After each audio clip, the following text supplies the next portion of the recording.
सभी अपना स्थान ग्रहण कर लें। कृपया अपना अपना स्थान ग्रहण करें। आप लोग अपने स्थान न छोड़ें। अभी अनुशासन बना के रखें। साथियों, अपना अपना स्थान, कुर्सी, बैठ जाइए, बैठिए बैठिए। चलिए सभी लोग अब व्यवस्था करें। अब मेरे साथ सब बैठ जाएं। अब नारा लगेगा, बोलिए भारत माता की, भारत माता की।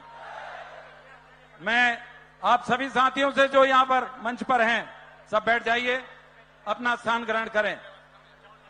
आदरणीय प्रियंका गांधी जी अभी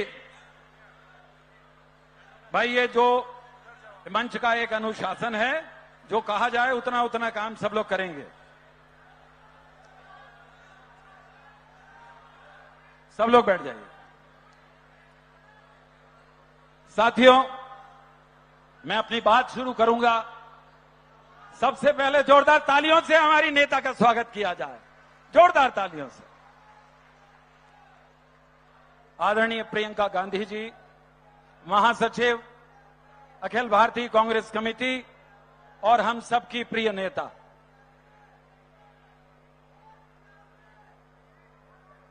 मां अहिल्या की पुण्य श्लोका मां अहिल्या की इस नगरी में हम सभी आपका हृदय से स्वागत और अभिनंदन करते हैं।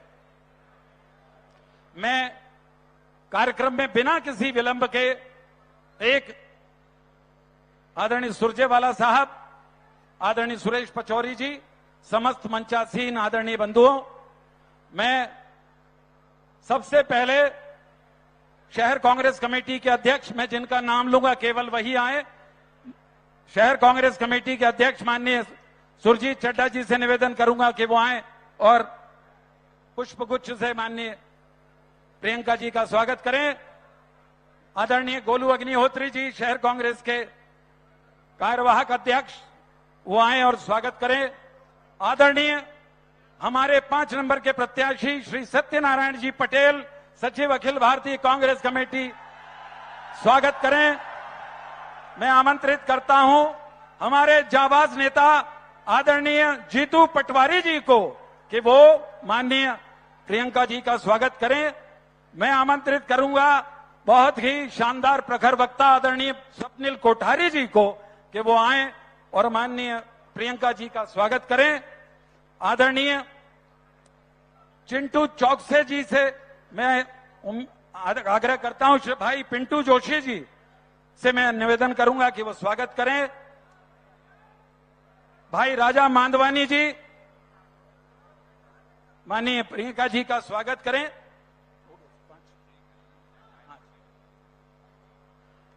मैं अब आमंत्रित करूंगा भाई शेख अलीम, जो कि हमारे अल्पसंख्यक विभाग के प्रदेश के अध्यक्ष हैं, वो आए और स्वागत करें। शोभा ओझा जी को मैं आमंत्रित करता हूं कि वो स्वागत करें। आदरणीय पंडित जी के माध्यम से हम पंडित जी गुलाब का फूल देकर के स्वागत करेंगे, कृपा शंकर शुक्ल जी। और बस मैं आप सभी से कहूंगा कि अब आप लोग बैठ जाइए, अपना स्थान ग्रहण करें। साथियों,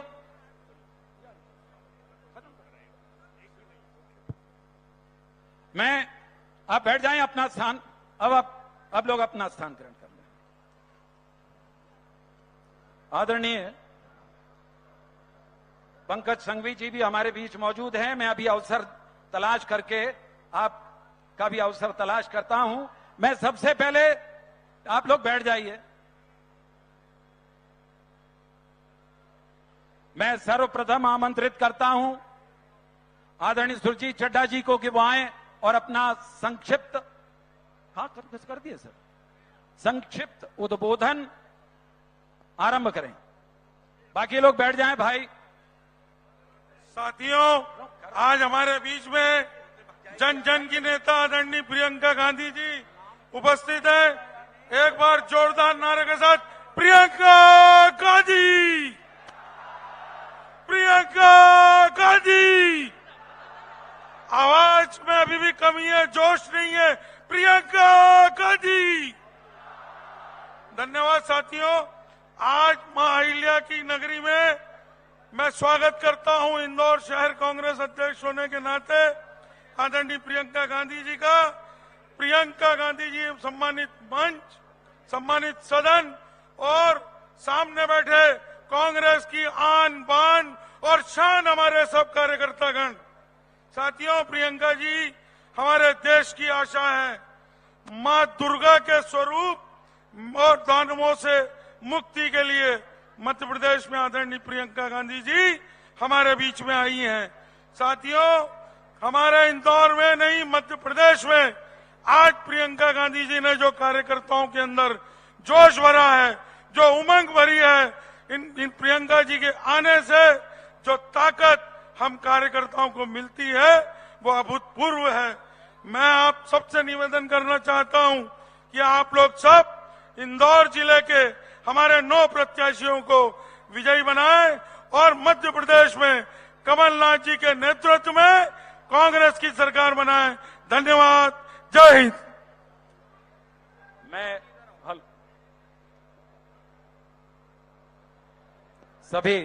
आप सभी से अनुरोध है, कुछ देर धैर्य रखें। हमारे बीच हमारे मुख्य उद्बोधन के लिए प्रियंका जी आएंगी। उसके पहले मैं 5 नंबर के प्रत्याशी आदरणीय भाई सत्यनारायण पटेल जी को आमंत्रित करता हूं कि वो आए और आकर के हमको संबोधित करें।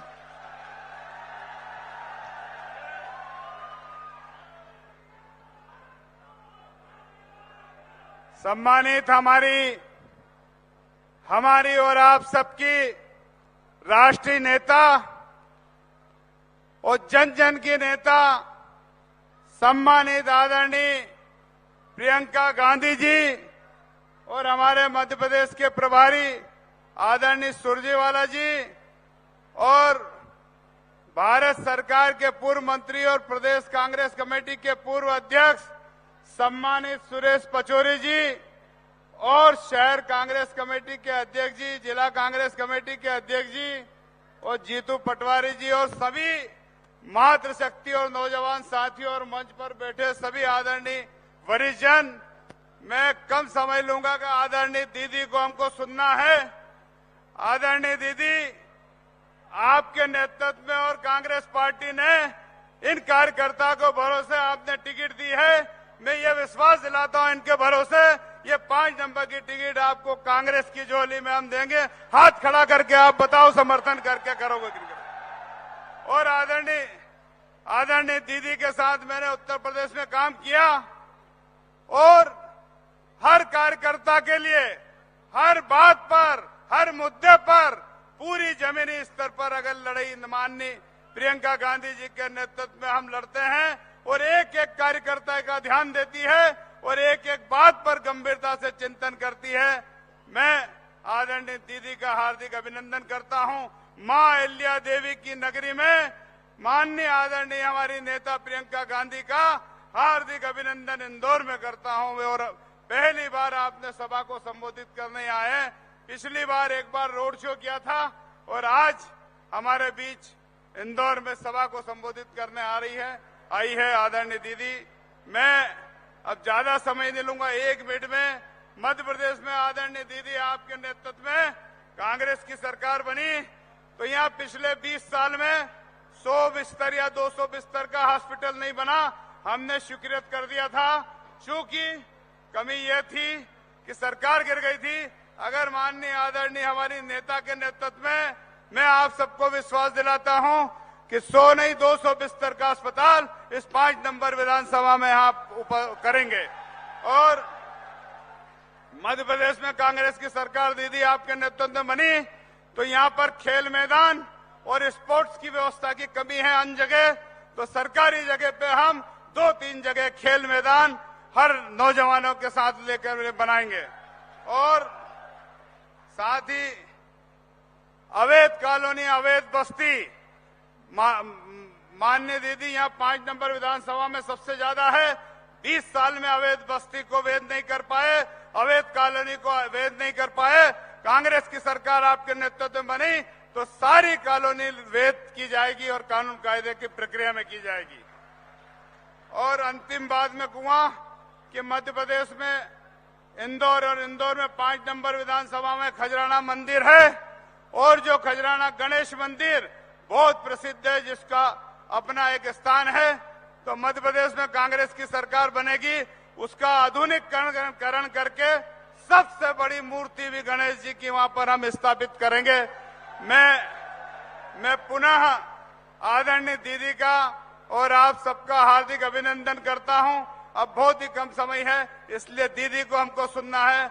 मैं आप सबका धन्यवाद अदा करता हूं। और ये चुनाव मैं नहीं लड़ रहा हूं, ये चुनाव दीदी के नेतृत्व में एक एक कार्यकर्ता लड़ रहा है, एक एक नौजवान लड़ रहा है, एक एक माता बहन। कहीं पहुंच पाऊं नहीं, उसकी पूर्ति पूरी आपकी करना है। और अगर कोई छोटी मोटी भूल हो जाए तो मैं सार्वजनिक आपसे हाथ जोड़कर प्रार्थना करता हूं और माफी मांगता हूं। ये चुनाव पिछली बार भी आपने ही लड़ा था, 1100 पर अटकाया था। इसको अब 1100 से लेकर अब इसको आगे की श्रेणी में 51,000 पर खड़ा करना, ये आपको निवेदन करता हूं। धन्यवाद। जय हिंद। धन्यवाद भाई सत्यनारायण पटेल साहब। मैं बिना किसी अन्य संदर्भ और भूमिका के आमंत्रित करूंगा आदरणीय जीतू पटवारी जी को, जो हमारे राऊ विधानसभा के उम्मीदवार हैं। जोरदार तालियों से उनका स्वागत करें। भारत माता की, भारत माता की। आदरणीय हम सबकी नेता, देश के जन जन की नेता आदरणीय प्रियंका जी के लिए आपसे अनुरोध है, जोरदार तालियों से उनका स्वागत करें। सम्मानित मंच, आदरणीय यहां उपस्थित परिवार के साथीगण, चुनौती है मध्य प्रदेश से 20 साल के कुशासन को मिटाने की। चुनौती है मध्य प्रदेश से बेरोजगारी को मिटाने की। चुनौती है कांग्रेस पार्टी के सामने मध्य प्रदेश से भ्रष्टाचार को मिटाने की। और चुनौती है 5 नंबर से भारतीय जनता पार्टी को घर भेजने की। मैं आप सबसे अनुरोध करना चाहता हूं, कांग्रेस पार्टी ने जो घोषणा पत्र दिया है, जिसमें गरीब का, महिला का, युवा का, किसान का, जिसमें जन जन की सेवा का संकल्प है, मैं आप सबसे अनुरोध करना चाहता हूं, वो घर घर लेके जाना है। आप लोगों को कहो कि 25 लाख रुपए तक का इलाज कांग्रेस पार्टी मुफ्त करेगी। आप लोगों से कहो कि हम 500 रुपए में गैस सिलेंडर देंगे। हम लोगों से कहो कि हम आप लोगों के लिए महंगाई के इस दौर में सब कुछ करना चाहते हैं विजनरी के साथ। तो हम सब मिलकर इस बार 5 नंबर जीते। और मैं आदरणीय प्रियंका गांधी जी से अनुरोध करना चाहता हूं कि इस बार हम आपको 5 नंबर और विधानसभा के साथ साथ लोकसभा से 6 सीट कांग्रेस पार्टी की झोली में इंदौर से डाल के देंगे। साधुवाद, धन्यवाद। भारत माता की जय। धन्यवाद।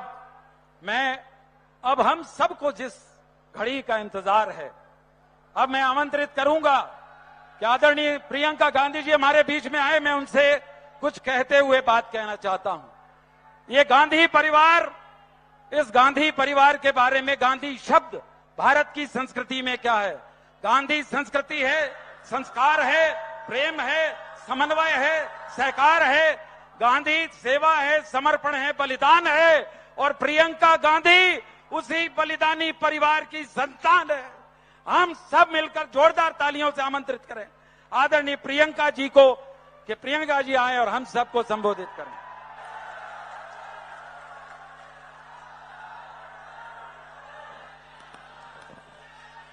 बहनों और भाइयों, सबसे पहले तो मैं आप सबका इस सभा में स्वागत करती हूं। सुनाई दे रहा है? नहीं सुनाई दे रहा? क्यों नहीं? अब सुनाई दे रहा है? अभी भी नहीं?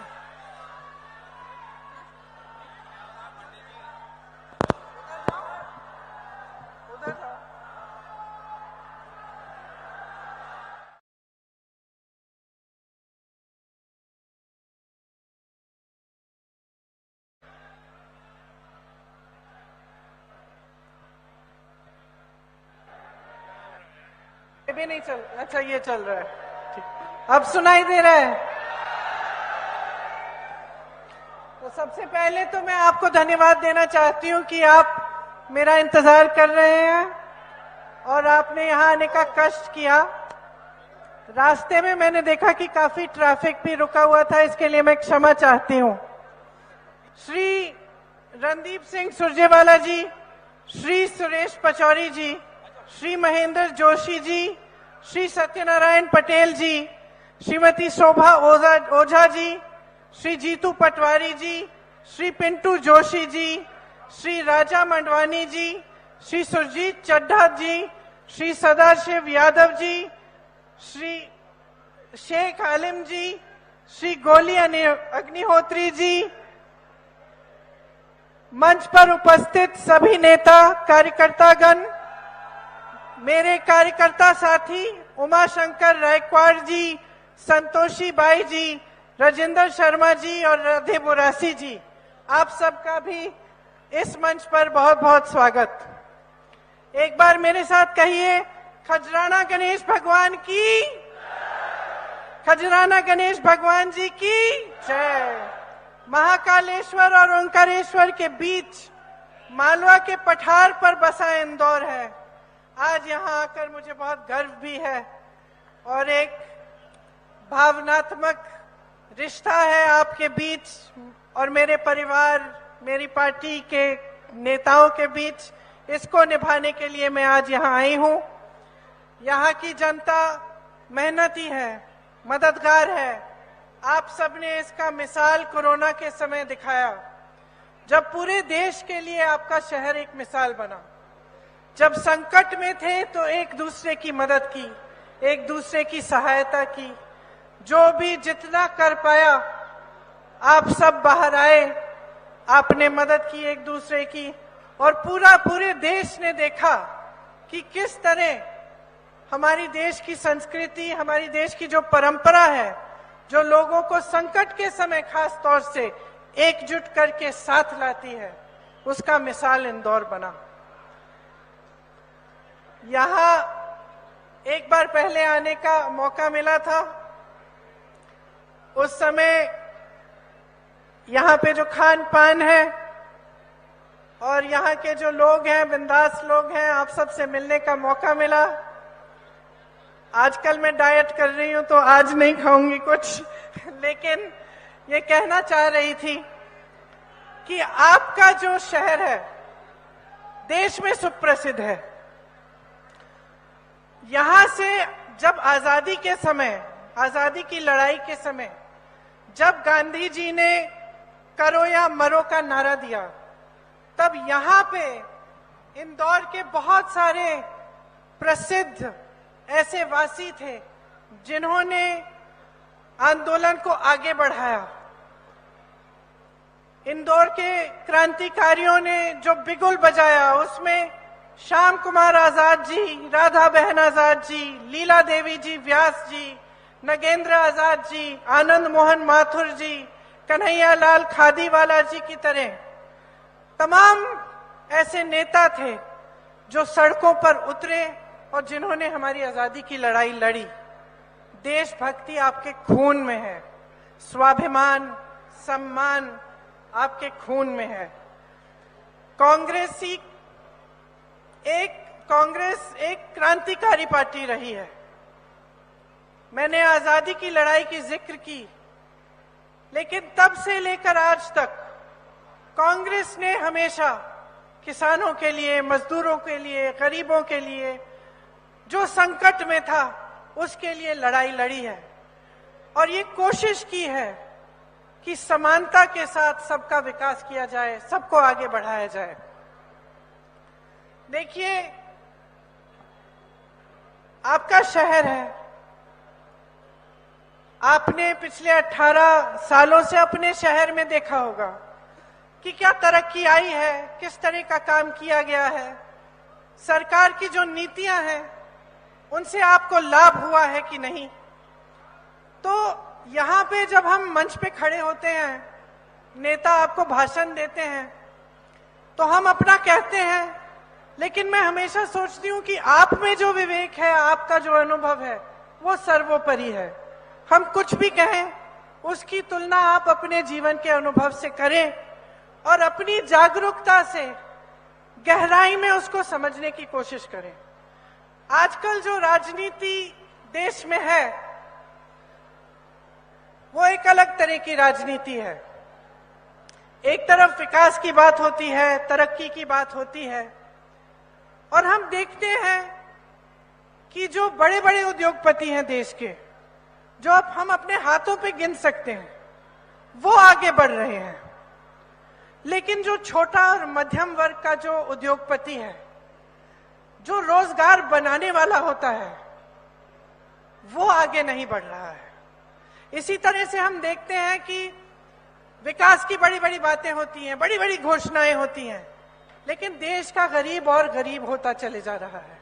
महंगाई से सब जूझ रहे हैं, सब परेशान हैं। बेरोजगारी इतनी बढ़ गई है कि 45 सालों में सबसे ज्यादा बेरोजगारी देश में आज है। एक आंकड़ा है, आपने सुना होगा, मध्य प्रदेश की सरकार ने पिछले 3 सालों में 21 रोजगार दिए हैं, मात्र 21 रोजगार। आप सोच सकते हैं कि जब सरकारी पद, तमाम पद खाली पड़े हुए हैं, स्वास्थ्य व्यवस्था में देखिए, हर स्तर पर 90% से ज्यादा पद खाली हैं, फिर भी नौजवान बेरोजगार हैं। नौजवान के लिए माता पिता मेहनत करते हैं, फीस भरने के लिए कोई किसान मेहनत कर रहा है, कोई जॉब कर रहा है, खूब मेहनत कर रहे हैं कि ट्यूशन करें, भर्ती की परीक्षाएं करें, उनकी फीस भरते हैं, और फिर भी सब करने के बावजूद तमाम नौजवान बेरोजगार खड़े हैं। जब जब मैं सभाओं में जाती हूं, मैं पूछती हूं कि बताइए, आपको रोजगार मिला है, प्रदेश की सरकार ने दिया है? तो हमेशा यही जवाब मिलता है कि नहीं दिया। एक तरफ खाली पद, दूसरी तरफ बेरोजगारी, एक तरफ गरीबी, दूसरी तरफ महंगाई को रोकने का कोई प्रयास नहीं। प्रयास तब शुरू होते हैं जब चुनाव आते हैं। इसका सबसे अच्छा मिसाल गैस सिलेंडर। गैस सिलेंडर के दाम बढ़ते चले गए, 1200, 1400 तक आ चुके हैं। चुनाव आने वाला है, 2 महीने पहले इन्होंने इसको 400 रुपए कर दिया। इससे पहले क्या हो रहा था? क्या इससे पहले लोग महंगाई से नहीं जूझ रहे थे? क्या इससे पहले गैस सिलेंडर को खरीदना, भरवाना मुश्किल नहीं था? तो चुनाव के समय क्यों हो रही हैं ऐसी घोषणाएं? ये एक ऐसी सरकार है जिसने 22,000 घोषणाएं की हैं, और 22,000 घोषणाओं में से मुश्किल से 22 घोषणाएं पूरी की होंगी। तो आप अपनी आंखों के सामने देख रहे हैं कि सरकार किस तरह से चल रही है, कि 18 सालों में इंदौर की कितनी तरक्की हुई है या नहीं हुई है, कि पिछले 3-3.5 सालों में सिर्फ 21 रोजगार दिए हैं। आप देख रहे हैं कि गांव से पलायन कितना हो रहा है आपकी शहर की तरफ। गांव में जितनी गरीबी है आज, उतनी ही गरीबी आज आप शहर में देख सकते हैं, क्योंकि गरीबी वहां से लोग यहां आ रहे हैं नौकरी ढूंढने के लिए। यहां आते हैं, महंगाई इतनी बढ़ चुकी है, रोजगार मुश्किल से मिलता है, और महंगाई को रोकने के लिए कोई प्रयास नहीं।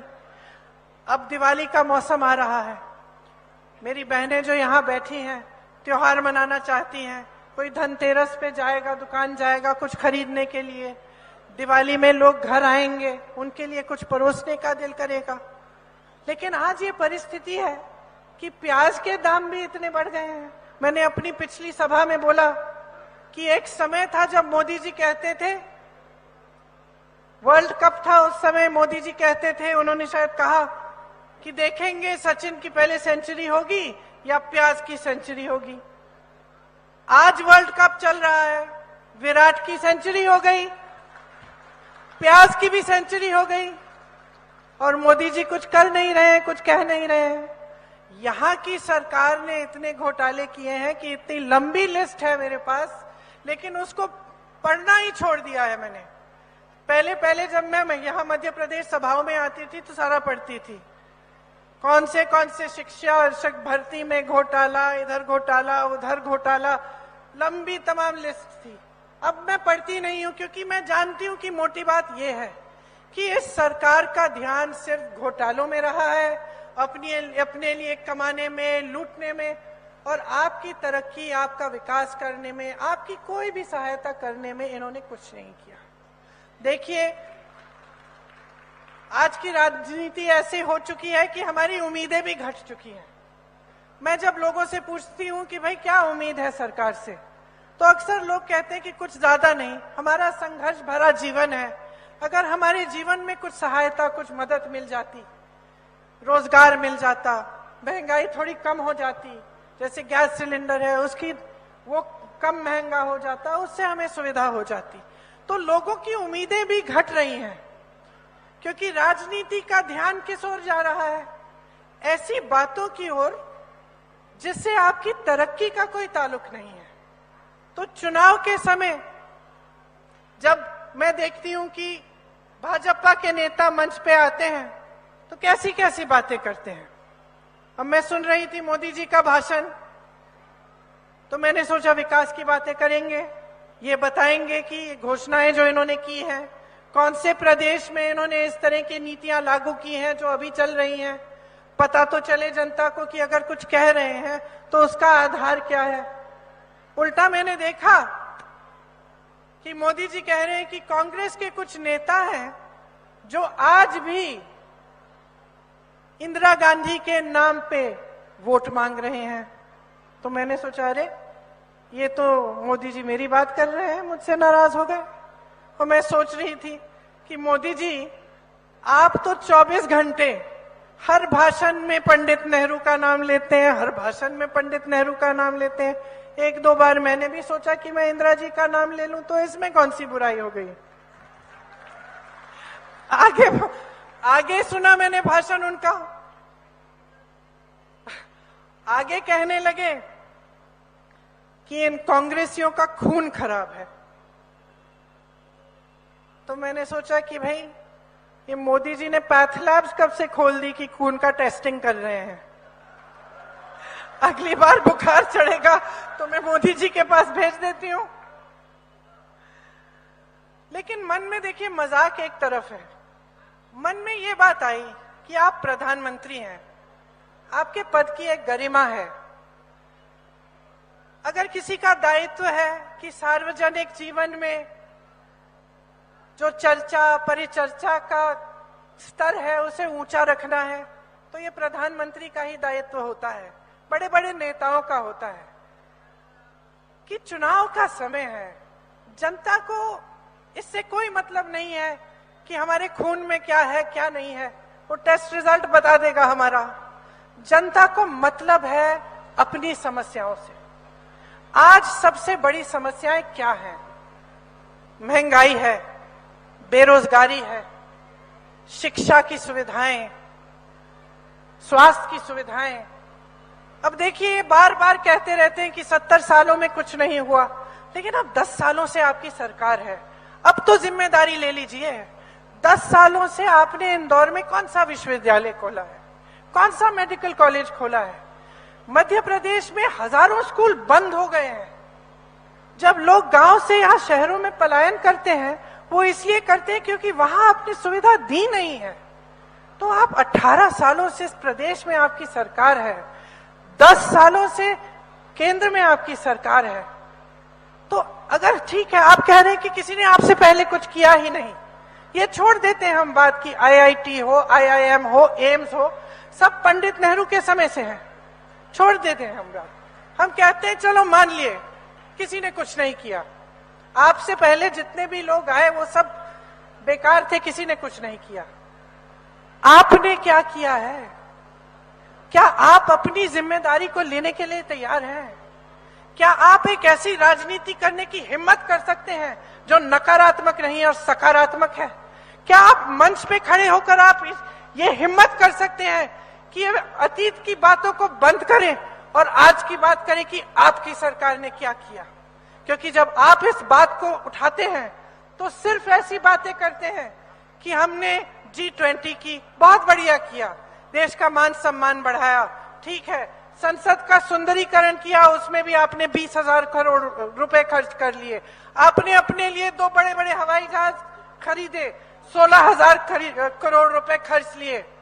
क्या जनता का हक नहीं है कि पूछे कि ये किसके पैसे खर्च रहे हैं, ये किसकी संपत्ति है जो आप अपने दोस्तों को, बड़े बड़े उद्योगपतियों को सौंप रहे हैं, जो कौड़ियों के दाम में आप दे रहे हैं उनको? क्या जनता का हक नहीं है कि आपसे पूछे कि 70 साल की बात छोड़िए, 10 साल की बात बताइए, 10 साल में हम बेरोजगार क्यों हैं? आपने रोजगार क्यों नहीं बनाए? जहां से रोजगार बनते हैं उन कंपनियों को आपने कौड़ियों के दाम में क्यों बेच दिया अपने दोस्तों को? क्या हमें पूछने का हक नहीं है? क्या जनता को ये पूछने का हक नहीं है कि पहले हमें किसानी, खेती से हमें रोजगार मिलते थे, हमें ग्रामीण रोजगार मिलता था मनरेगा से, आज आपने उसको ठप कर दिया है। आज किसान इतना परेशान है, पेट्रोल, डीजल, खाद कुछ नहीं खरीद सकता। क्या किसान को हक नहीं है कि वो पूछे कि वो ट्रैक्टर पे जीएसटी क्यों दे रहा है, वो पेट्रोल पे जीएसटी क्यों दे रहा है, वो डीजल पे जीएसटी क्यों दे रहा है? क्या उसे हक नहीं है पूछने का कि मेरा बेटा तुम्हारे लिए सरहद पे खड़े होकर इस देश की रक्षा कर रहा है, मेरा बेटा जवान बनता है और मेरे बेटे के लिए तुम ऐसी स्कीम क्यों लाए हो मोदी जी जो 4 सालों में खत्म हो जाती है? मेरा बेटा काम करता है, परिश्रम करता है, संघर्ष करता है सेना में भर्ती होने के लिए, और आपने उसको 4 सालों के लिए 4 सालों की नौकरी देकर उसको आप घर भेज देंगे? क्या हक नहीं है किसान को पूछने का? क्या महिलाओं को हक नहीं है पूछने का कि हमारे लिए क्या किया? आपकी यहाँ 18 सालों से सरकार थी, पिछली ये सरकार 3.5 सालों से चल रही है। क्या महिलाओं को हक नहीं है पूछने के लिए कि हमें पहले ये पैसे क्यों नहीं दिए जो चुनाव के 2 महीने पहले आप हमारे खातों में डाल रहे हो? क्या हम उस समय गरीब नहीं थे? क्या हम उस समय समाज का बोझ नहीं उठा रहे थे? क्या हम उस समय खेतियों में काम कर नहीं रहे थे? क्या हम उस समय अपने बच्चों की परवरिश नहीं कर रहे थे? क्या महिलाओं को हक नहीं है ये पूछने के लिए कि जो बिल आप लाए हैं हमारे आरक्षण के लिए, जिसमें आप कहते हैं कि 33% आरक्षण हमें देंगे, वो बिल 10 साल के लिए आप लागू क्यों नहीं करेंगे? ये हक है और मैं इस हक को के बारे में याद दिलाने के लिए आज यहाँ पे आपके सामने खड़ी हूँ। मुझे वोट नहीं चाहिए, मुझे आपकी जागरूकता चाहिए। मैं चाहती हूँ कि आपके हक आपके हाथों में जाए, कि आपका अधिकार वापस आपको मिले। मैं चाहती हूँ कि जैसे छत्तीसगढ़ में कांग्रेस की सरकार है जो हर स्तर पर जनता की संपत्ति जनता की जेब में वापस डाल रही है, वैसी सरकार मध्य प्रदेश में बने। मैं चाहती हूं कि जो मध्य प्रदेश की सरकार ने जो काम करके आपको दिखाया है कि आपकी सारी संपत्ति आपसे की जेब से निकाल दी, मिडिल क्लास के लिए कोई विजन नहीं, गरीबों के लिए कोई विजन नहीं, आपके लिए कोई सहूलियत सहायता नहीं, और सारी संपत्ति बड़े बड़े उद्योगपतियों को दे दी। मैं चाहती हूं कि वो संपत्ति वापस आपके जेब में जाए। कैसे जाएगी? कांग्रेस की जो सरकारें हैं वो करके दिखा रही हैं। कांग्रेस राजस्थान में आज 25 लाख का इलाज मुफ्त में हो रहा है, और ये चुनावी घोषणा नहीं थी, ये 1.5 साल से चल रहा है। राजस्थान में ये हो रहा है, छत्तीसगढ़ में गांव में जो समस्याएं हैं वो गांव में सुलझाने की कोशिश हो रही है। यहाँ पूरे प्रदेश में एक बहुत बड़ी समस्या है आवारा पशुओं की। छत्तीसगढ़ में उन्होंने सोचा कि इसे कैसे सुलझाएं, गौठान बनाएं, स्वयं सेवा समूह को उनमें काम दिलवाया। जो गाय थी उसका जो गोबर है उसको खरीदा सरकार ने ताकि वहां मजबूती मिले। मनरेगा को मजबूत करने की कोशिश की, ग्रामीण रोजगार देने की कोशिश की, ओपीएस को लागू किया। आज सरकारी कर्मचारी का एक ही डिमांड है, कहता है 20 सालों से मैंने काम किया, मैंने देश सेवा की, आप सब यहाँ खड़े हैं, ये देश सेवा ही है, वरना आप यहाँ नहीं खड़े होते एक चुनावी सभा में। आप सब सिर्फ ये कहते हैं कि हमने 20 सालों के लिए जो सेवा की उसके लिए हम सिर्फ सुरक्षा मांग रहे हैं, हमारा जो पेंशन है वो सुरक्षित रहे। हमें ये घबराहट नहीं चाहिए कि हमारे पेंशन को आपने कहीं इन्वेस्ट कर लिया, कल को कुछ समस्या उठ गई और हमारी सारी कमाई गवा दी। हम सिर्फ अपनी सुरक्षा चाहते हैं। सरकार क्या कहती है? ये सरकार जो कहती है कि आपके लिए चलती है, क्या कहती है? कहती है हमारे पास पैसे नहीं हैं ओपीएस के लिए। तो अगर पैसे नहीं है तो राजस्थान की सरकार कैसे कर रही है? तो फिर कर्नाटका की सरकार कैसे कर रही है? हिमाचल की सरकार कैसे कर रही है? छत्तीसगढ़ में ओपीएस लागू कैसे है? क्योंकि आपके पैसे नहीं है, गलत बात है। आपकी प्रायोरिटीज गलत है, आपका ध्यान नहीं है इसमें। जब बड़े बड़े उद्योगपतियों के कर्ज माफ करने की बात होती है, हजारों करोड़ रुपए आप अडानी जी के माफ कर सकते हैं, तो इस देश के कर्मचारी के ओपीएस क्यों नहीं दे सकते? सीधी सी बात है, सीधी सी बात है। पिछले साल जब यूपी का चुनाव था, गन्ने के किसानों का बकाया 15,000 करोड़ था। उसी समय प्रधानमंत्री जी ने दो चीजें की। अपने लिए 2 हवाई जहाज खरीदे, एक 8,000 करोड़ का, दूसरा 8,000 करोड़ का। 16,000 करोड़ के 2 हवाई जहाज खरीदे। और दूसरी बात, उन्होंने ये ऐलान किया कि संसद भवन की सुंदरीकरण के लिए 20,000 करोड़ रुपए खर्च किए जाएंगे। और किसान का बकाया, उसके लिए पैसे नहीं है। किसान के बकाये के लिए पैसे नहीं है। जो संसद चला आ रहा है 70 सालों से ठीक ठाक है, मरम्मत करनी है तो करो, लेकिन उस पूरी इंडिया गेट के सामने नई दिल्ली को की सुंदरीकरण के लिए इतने पैसे खर्च करने के लिए क्या जरूरत थी?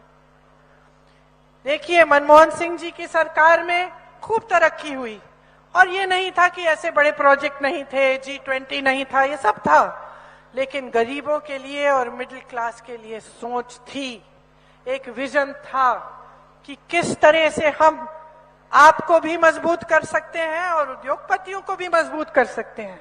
और ये नजरिया नहीं था कि सिर्फ गिने चुने 5 उद्योगपतियों को हम मदद करेंगे और बाकी उद्योगपति जाए भाड़ में। ये नजरिया नहीं था। आज के तमाम छोटे उद्योगपति, मध्यम वर्ग के, जो छोटी छोटी कंपनियां चलाते हैं, जो इंजन है हमारे देश के विकास का, जो दुकानदार हैं, जो छोटी दुकानें हैं, इन सब की मदद सहायता कौन कर रहा है?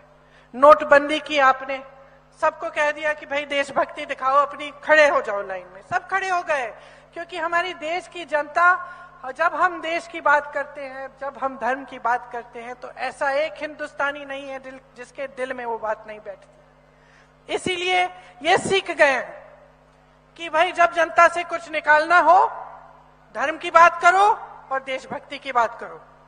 आप खड़े हुए लाइन में। नोटबंदी का सबसे बड़ा नुकसान किसी अडानी अंबानी का नहीं हुआ।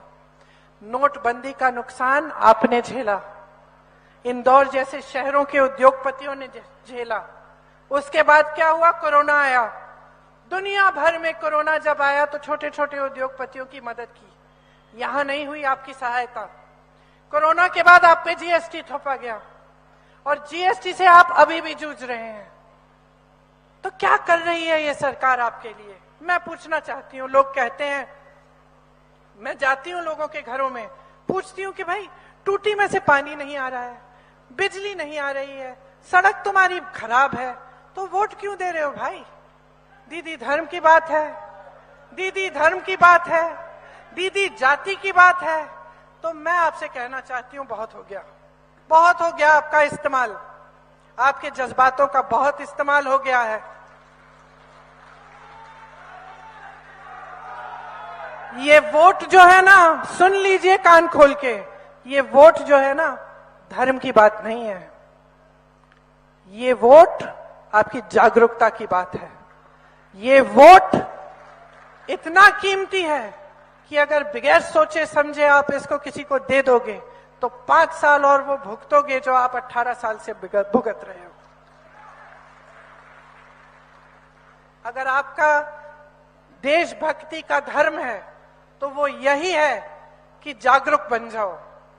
जो इस मंच पे आकर आपसे इधर उधर की बातें करता है, आपके ध्यान को भटकाकर आपका इस्तेमाल करने की कोशिश करता है, उसको सबक सिखाओ। अपने विकास के बारे में पूछो, अपने भविष्य के बारे में पूछो। मेरी बहनों, आप पूछो कि आपके बच्चों के लिए क्या कर रहे हैं, आपको मजबूत बनाने के लिए क्या कर रहे हैं। लाडली योजना के बारे में बात करते हैं, जहां जिस प्रदेश में हर रोज 17 महिलाओं का बलात्कार होता है। पहले सुरक्षित बनाओ महिलाओं को, फिर बात करो। और क्या समझ रखा है आपने महिलाओं को कि चुनाव के 2 दिन पहले आप कह देंगे कि लीजिए 2000 रुपए आपके खाते में। क्या महिलाएं सोचनी नहीं है? क्या महिलाओं को दिख नहीं रहा है कि आपने इतने सालों से कुछ नहीं किया उनके लिए? सवाल उठाओ, क्योंकि जब तक आप जागरूक नहीं बनोगे, जब तक आप जिम्मेदारी और शक्ति अपने हाथों में नहीं लोगे, तब तक आपका प्रदेश इसी तरह की खाई में रहेगा।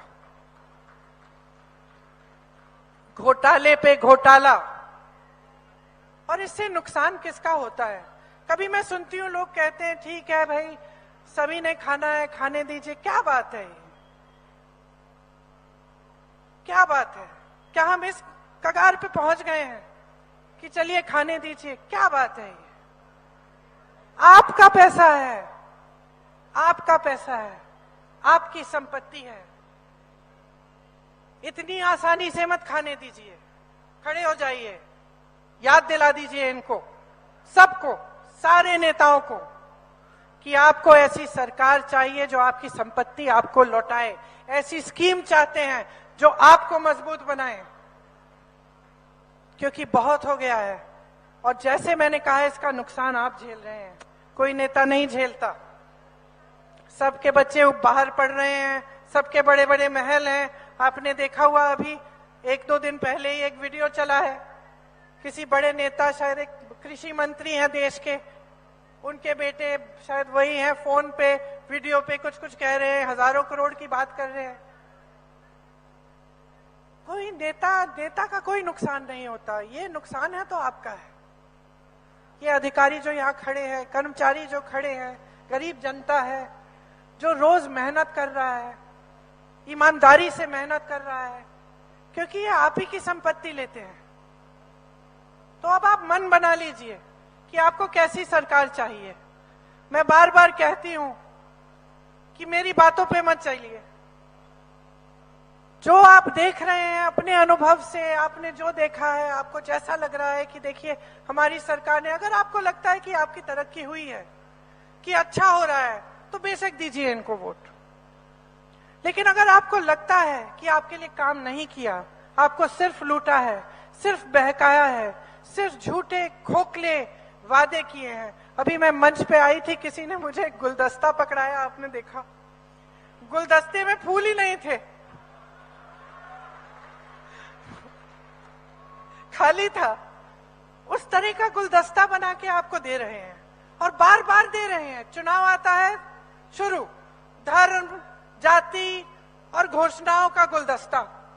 चुनाव के बाद आपको देखते हैं उसमें फूल ही नहीं है, खाली है, खोखला है। तो अपने लिए नहीं, अपनी पार्टी की मजबूती के लिए नहीं, वोटों को बटोरने के लिए मैं आपके लिए कह रही हूं। हम अगर कुछ गारंटी के बारे में आपसे बात कर रहे हैं, एक आधार है उसका। हमने कर्नाटका में कुछ गारंटी के बारे में बात की, आज वो गारंटी लागू है। पहली कैबिनेट मीटिंग में उनमें से जो 5 गारंटीज थी उनको लागू किया गया।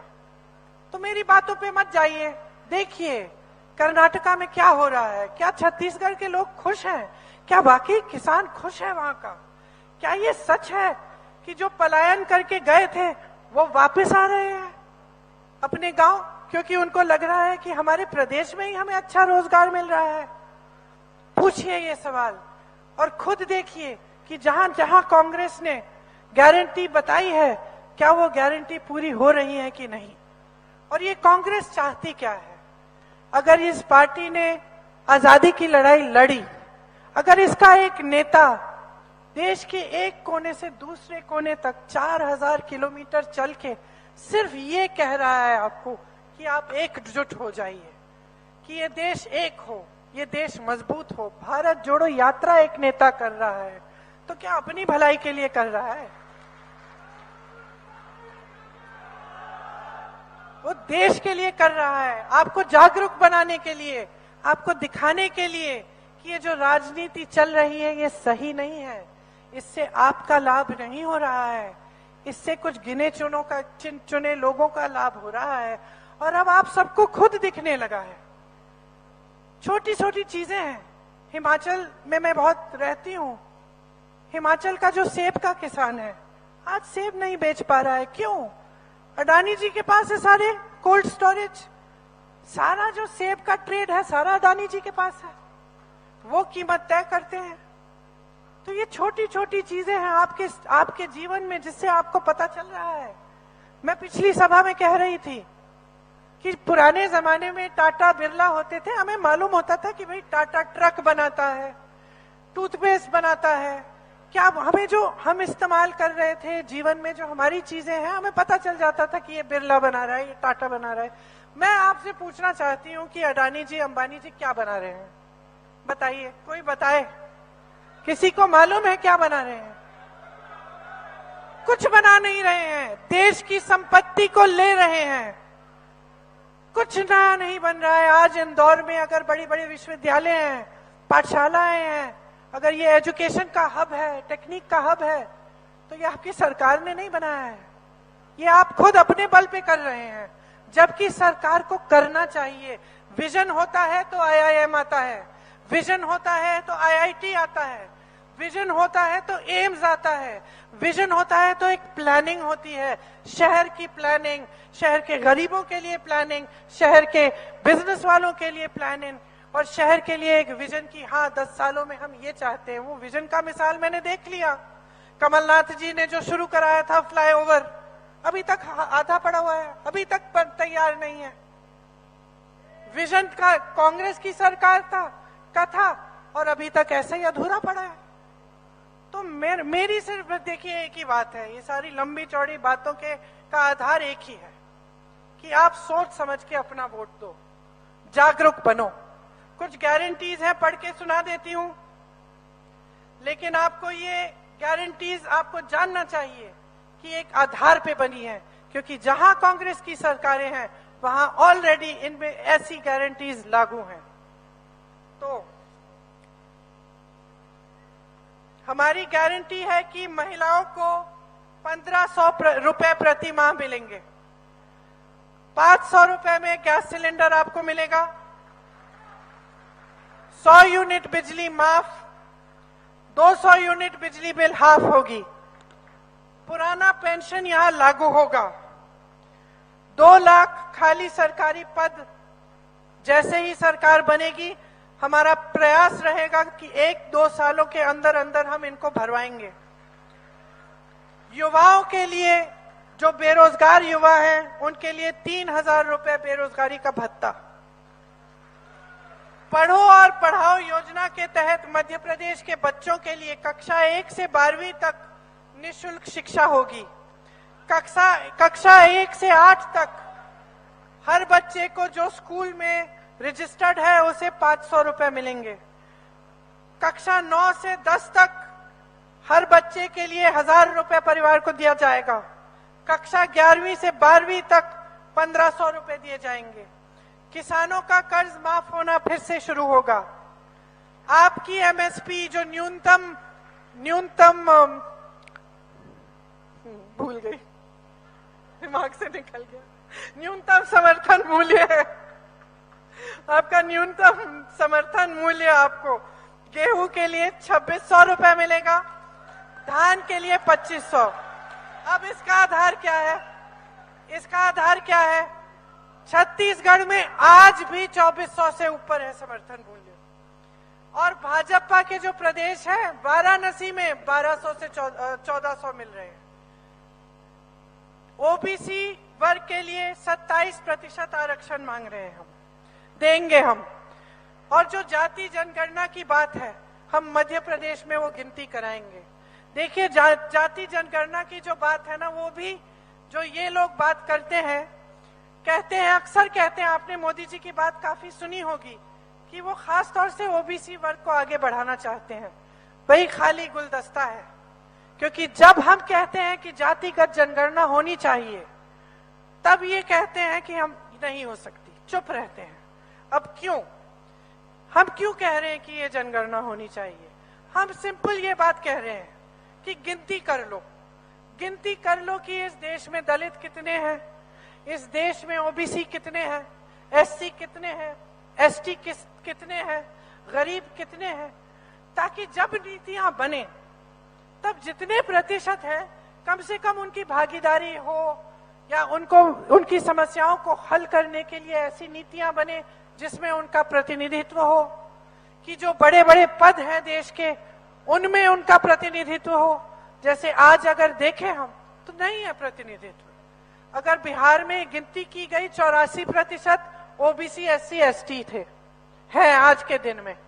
लेकिन आप बड़े बड़े पद देखिए, विश्वविद्यालय के जो आप वाइस चांसलर्स हैं उनको देखिए, या आप बड़े बड़े मीडिया के जो हेड हैं उनको देखिए, या फिर आप किसी भी स्तर में देख लीजिए, ये आंकड़ा दिखता नहीं है आपको। तो कम से कम समानता होनी चाहिए। तो हम कहते हैं गिनती करिए, गिनती करने का समय होता है तो पीछे हट जाते हैं। तो देखिए, समझने की बात है कि आप क्या चाहते हैं अपनी सरकार से, अपने नेताओं से। देखा, नेता ऐसी चीज होती है कि आप छूट दे देना, आप जवाबदेही बंद कर दें तो हवा में उड़ जाते हैं।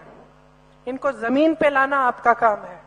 हम सबकी, मैं अपनी भी बात कर रही हूँ, हम अपनी भी बात कर रही हूँ कि कल को हमारा ध्यान भटक जाए, हम गलती कर जाएं, या हमने कोई ऐसी घोषणा की जो हमने पूरी नहीं की, तो आप सबक सिखाइए, जमीन पर उतारिए। तो अब बहुत हो गया है, बहुत लंबी बात भी कर ली है मैंने, शाम का टाइम हो गया, आपको जाना भी है घर। सीधी सी बात है, मन बना लो, जो राजनीति आपके लिए काम करे, जो आपका ध्यान इधर उधर ना भटकाए, जो आपके जज्बातों का इस्तेमाल नहीं करे लेकिन उनका आदर करे, जिसके दिल में, जिस नेता के दिल में आपके प्रति असली श्रद्धा है, दिखावे वाली नहीं, दिखावे वाली नहीं, जो अपना मान सम्मान बढ़ाने के लिए होती है, असली श्रद्धा। आज अगर आप इंदिरा जी को याद करते हैं, माफ करिए मोदी जी, फिर से नाम ले रही हूं, या राजीव जी को याद करते हैं, या अन्य बड़े नेताओं को, वाजपेयी जी को याद करते हैं, तो किस लिए करते हैं? क्योंकि आपका आदर करते थे, उनके दिलों में आपके लिए श्रद्धा थी। तो वो श्रद्धा बरकरार रहनी चाहिए नेता और पब्लिक के बीच। तो बस यही बात करनी थी कि आप जागरूक बनिए। चुनाव के समय जब वोट डालने जाएंगे, मेरी बातों को याद रखिए और मेरी बातों को आप गहराई से समझने की कोशिश करिए। अब समय नहीं बचा है व्यर्थ करने के लिए। आपने 18 साल एक तरह से व्यर्थ कर लिए, क्योंकि आपके लिए काम नहीं हुआ। अपने प्रदेश को मजबूत बनाना है, अपने इंदौर को मजबूत बनाना है। ये हब बन सकता है टेक्नोलॉजी का, साइंस का, एजुकेशन का। ये हब ऑलरेडी एक तरह से है और भी मजबूत बन सकता है। तो इसको बनाने का मौका दीजिए। आप सबको बहुत बहुत धन्यवाद कि आपने इतनी देर मेरी बातें सुनी। यहाँ के प्रत्याशी सत्यनारायण पटेल जी ने मेरे साथ यूपी में काम किया, तो मैंने खुद देखा है कि इनकी निष्ठा आपके प्रति बहुत निष्ठा है। आशा है कि आप इनके हाथ मजबूत करेंगे। जो बाकी इंदौर के और इंदौर के आसपास के प्रत्याशी हैं, जीतू पटवारी जी, राजा मांडवा जी, आप सबका समर्थन करिए और एक मजबूत सरकार बनाइए जो आपके लिए विकास का काम करे। धन्यवाद। जय हिंद। मैं शहर के कार्यवाहक अध्यक्ष माननीय विशाल गोलू अग्निहोत्री जी से निवेदन करूंगा कि वो आभार प्रदर्शन करें। मेरे साथ नारा लगाएं, प्रियंका गांधी, प्रियंका गांधी, कांग्रेस पार्टी, जय जय कमलनाथ।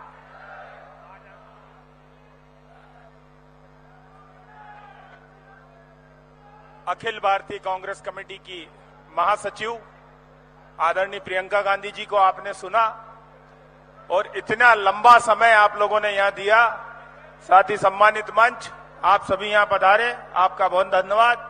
इंदौर शहर कांग्रेस कमेटी की तरफ से मैं आप सभी का आभार व्यक्त करता हूं। धन्यवाद। जय हिंद।